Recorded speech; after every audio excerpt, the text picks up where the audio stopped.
Warga asli Palembang pasti kenal dengan kue gandus. Kue zaman dulu atau jadul yang satu ini merupakan kue yang biasa dihidangkan dalam jumlah banyak saat syukuran, namun banyak dicari untuk sarapan. Tak butuh waktu lama untuk membuat kue satu ini, hanya 15 menit saja.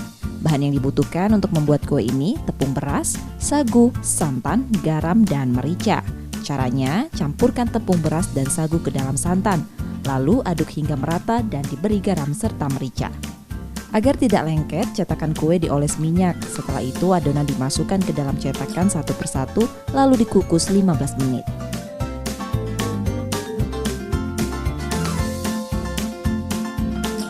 Setelah matang, kue gandus disiapkan dalam satu tempat dan diberi topping sesuai selera, seperti ebi atau udang kering, cabai merah, daun sop, dan bawang goreng.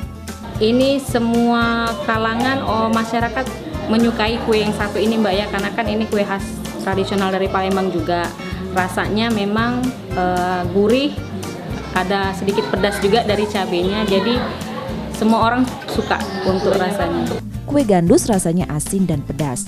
Untuk satu buah kue gandus dihargai Rp2.000 hingga Rp3.000 sesuai ukuran.